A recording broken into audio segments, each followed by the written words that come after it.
Jesus said he was God in human flesh. That is an utterly stupendous claim. Now, of course, we're surrounded by people today who are skeptics. It's always safe to be a skeptic. You know what a skeptic is?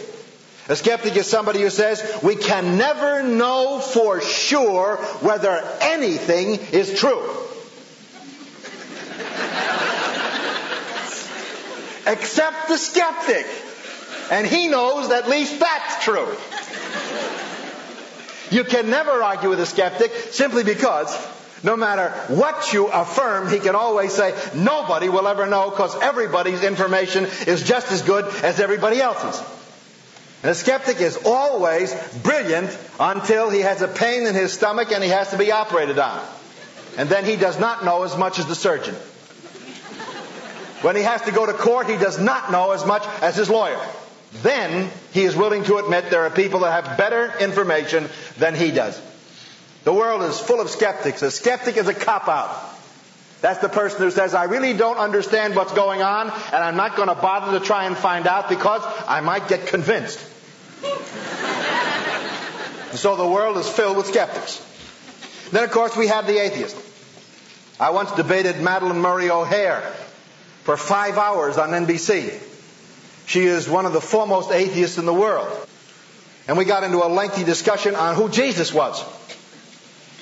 And after she got through swearing, because they had to edit about every fifth word that she said, she finally got down to the place where she wanted to say something against him, and she was searching for the words to say it, but she just couldn't come out on the air and really say what was in her mind, because she knew that the audience, no matter how far out they were, they would never sit still for it.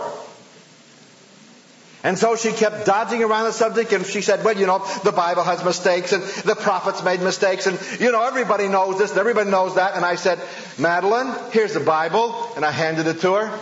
I said, show me a few mistakes for openers.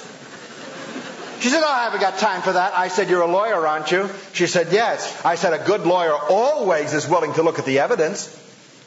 I said, I assume you're a good lawyer.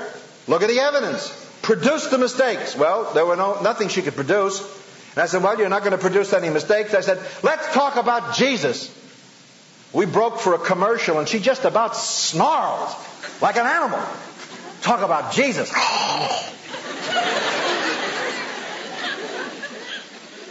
Well, we got back on the air again. I said, well, let's talk about Jesus. Well, she couldn't snarl on the air. So we started talking about Jesus.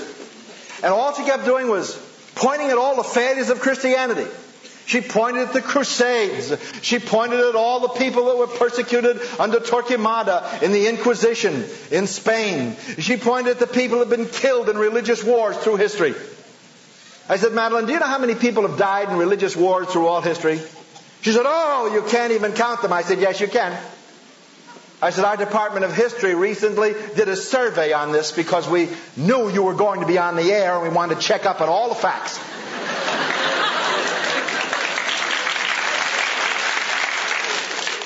She said, well, how many did you come up with? I said, in all the religious wars involving Christianity, in all of them, knowing the population as we now know it historically, less than 5 million people died. In all history. She said, I don't believe it. I said, I don't care whether you believe it or not. Here's the wars, here's the facts, here's the populations. You go look it up. I said, but that's the fact. There are 2 or 3 professors of history willing to stand by it. I said, now, let's just take a human philosophy for openers. I said, in Germany, 2 men named Karl Marx and Friedrich Engels produced a philosophy known as dialectical materialism, which is today known as communism. In the 50-odd years that has been in existence, that philosophy has accounted in real human lives destroyed in more than 100 million. And they did that in 50 years. Another one, a German philosopher named Nietzsche, so influenced Adolf Hitler that he brought about the persecution of the Jews on the grounds that they were an inferior race, and that the Germans were the Aryan supermen of Nietzsche's philosophy. And 6 million Jews were eradicated on the basis of this line of reasoning. 10 million Baptists alone died in Russia under Stalin, just because of that philosophy. Between Nazism and communism, you managed in the last 50-odd years to wipe out 20 times more than Christianity is accused of in the last 1900 years. I said, now let's get fiercely practical, and I want to address this question to atheists. If the proof of the pudding is in the eating, and if atheism is the great beneficent helper of mankind, and our universities and colleges today are loaded with atheism, don't you dare forget it. Our kids today are brainwashed with more atheism than you'll ever dream of. It's there all over the place. I know, I've lectured in university campuses all over this country. They don't call it atheism. They say we're secularists, but a secularist is an atheist because he recognizes no absolute law, no absolute ruler, no God. Let's ask ourselves the question. How many universities have the atheists built in the last 2,000 years? How many hospitals, how many charitable institutions have they erected?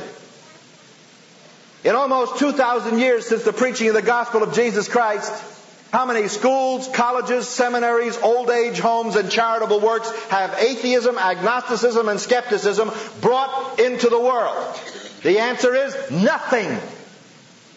They are parasites on the carcass of Christianity. They live off us. They survive because of us. They give nothing to the world, and they take everything that they can get their hands on. And Madeline Murray just sat there looking at me, and if looks could kill, I was gone. She said, we've done a great deal. I said, where are your colleges? Where are your schools? Where's your universities? What have you done for your fellow man? You're always talking about your fellow man. What have you done for him?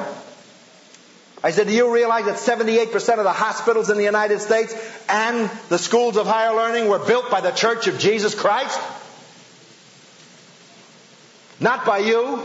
You were educated in a school founded by Christians, and we gave an atheist an education. Which, of course, obviously confirms the old adage that if you educate a thief, you increase his capacity to steal.